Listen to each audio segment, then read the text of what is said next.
Baz, great to speak to you this morning. So I just want, what is the overall message you're trying to communicate in terms of the performance financially of the business? Because you've moved to the lower end for the sales forecast range, but the higher end for the earnings range. So what is the message you're trying to communicate there?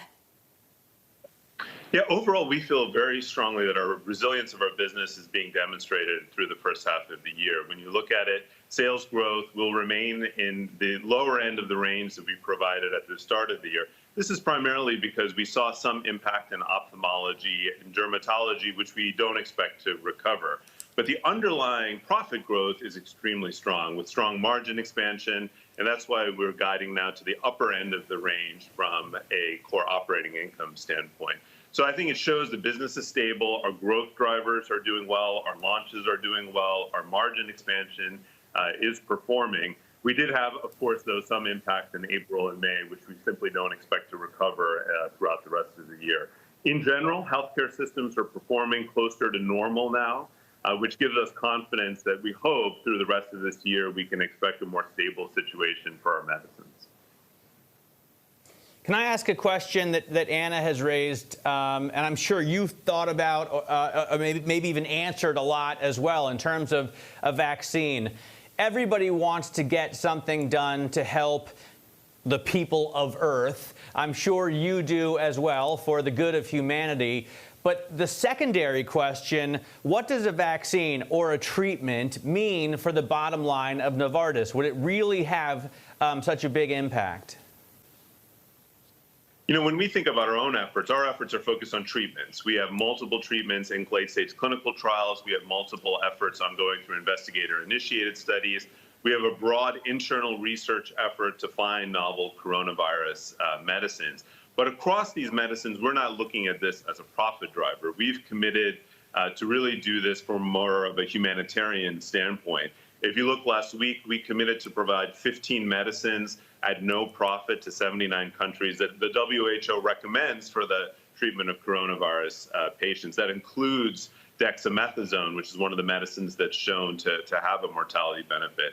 I believe many of the companies that in our industry with respect to vaccines have also committed to really doing this more on a humanitarian basis. So I think we're all in this together as a global community, and I think our industry is just trying to do its part, and Novartis is trying to do its part as well. Vance, give us a sense of, away from the COVID-19 pandemic, how certain products have performed and how back to normal certain products are. Because, of course, we saw a lot of stocking up in the first quarter, and that boosted numbers. And then there was always the risk that we'd see destocking in the second quarter, but then maybe that would take some time to come through. How normal is the rest of the business? Yeah, first I'd say it's important to look at the first half because, as you noted, in the first quarter we saw stocking, second quarter we saw destocking, but the underlying business grew 6% over the course of the year. That's driven by a few things. One, our key growth drivers, Cosentyx and Entresto, continue to perform extremely well.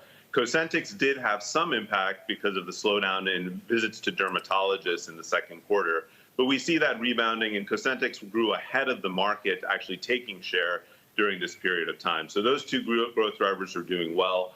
Oncology portfolio as well grew very dynamically in the quarter. And we also saw strong performance from our launches like Zolgensma, our gene therapy, as well as the range of recent cancer launches. The primary impact that we saw was about a $300 million impact in ophthalmology, where some of our older ophthalmology medicines were really impacted by the fact that patients were not going to see their ophthalmologist. And probably Cosentyx would have grown even faster in the quarter if there wasn't such a big impact in dermatology clinics. The other area we're watching very closely is hospitalized medicines, of medicines that are provided in hospital, whereas we know because of COVID-19 there's been some disruptions in hospital care. But I think broadly our key growth drivers are intact. Our growth drivers are now accounting to 47% of our total sales base. We have a broad pipeline now coming through, so we feel good about our mid to long-term growth prospects, even in this situation. Europe is your biggest geographical segment, Vas, and we've been hearing from other CEOs. For example, we talked with Philips yesterday. They saw a pickup in China and Asia first, and that's carried through into Europe, and they expect more of an improvement here before it happens in the U.S. Do you see it that way as well? Can you gauge what's going to happen here by what happened after the lift of the lockdown in China? So we've been tracking this very closely. In China, we saw our weekly sales rebound pretty quickly from first quarter to about mid-second quarter. We saw in Europe as well a rebound by late June, and now we're seeing the rebound in the U.S. even as we speak. We're seeing visits come back. So we've been tracking this across all of our various key growth drivers, and we see now weekly sales returning to baseline or above baseline across the entire portfolio. So I think right now healthcare systems are performing well in the context of a really difficult situation. Our hats off to all of the doctors and providers who are making that possible.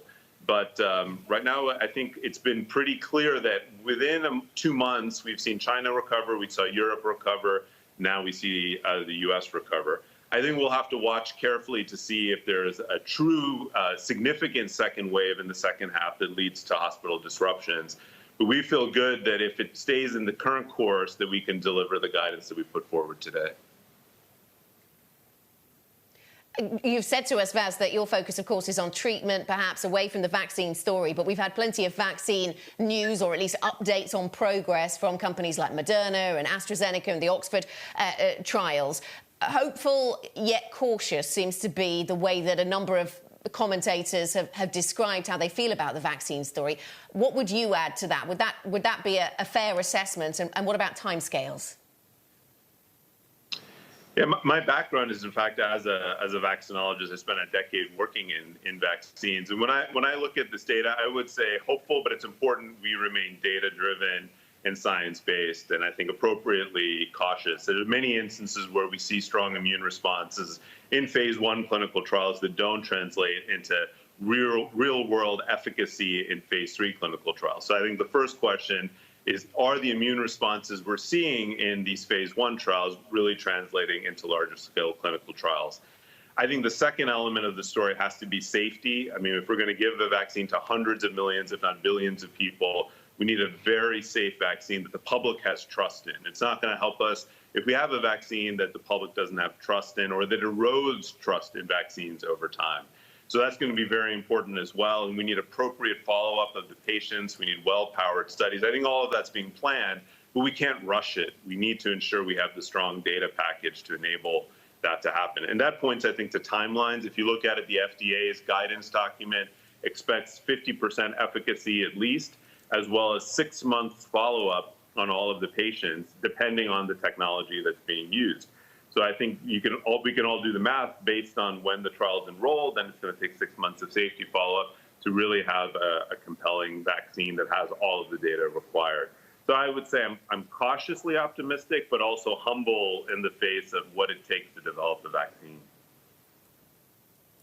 You've talked about, and we had a press release from Mass Ioneer, Mass General, that they had a gene-based vaccine in development, and that your company, your unit of Exis, would help to produce that, or would make it for them. What can you tell us about that? Has testing begun there? Are you still planning on doing that? You know, we're continuing to work on supporting that effort. We're producing preclinical material to do the animal studies, and then we'll see when the vaccine ultimately gets into humans. But of course, this is, not the key focus area for us. We're a medicines company. Our focus is on the various elements that I talked about before. The pivotal studies we have for 2 of our medicines that are now nearing completion, a drug called canakinumab and a drug called ruxolitinib. Then we have over 20 medicines and investigator-initiated trials, our own research efforts. We've committed in our generics unit to providing the 15 medicines I mentioned at no profit. And then we're trying to support where we can from a manufacturing perspective. I mean, as you know, there's now approaching 200 vaccines somewhere in clinical trials or preclinical trials. at the moment. So there's a lot of effort ongoing, and we'll have to see how the data supports which of these vaccines to take forward. Let me ask you about US politics, Vaz, which I'm not sure you'll relish, but we may or may not see a change of administration, of course, in the United States in November. What kind of conversations are you having around drug pricing? Are you factoring in any changes to the drug pricing environment in the US? Yeah, I would say what I've learned in my first 2.5 years as CEO is to appropriately scenario plan, but don't over scenario plan, because there's so many possibilities as to how all of this will go. So I think right now we are aware of the different policy levers and are trying to, of course, be prepared. I think in general, our business is less exposed than many companies, given our relatively low percentage of sales in the US and relatively low percentage of sales that go into Medicare and Medicaid. So we're lower exposed than most of our peers, which is, I think, a positive. And then from a policy standpoint, we're focused on trying to advocate policies that reduce patient out-of-pockets at the pharmacy counter, and that enable then patients to get the medicines they need at hopefully a higher compliance rate, and then over time continue to support the innovation ecosystem. But I think there's such a broad range of potential outcomes, it's hard to really pin down which one to focus on.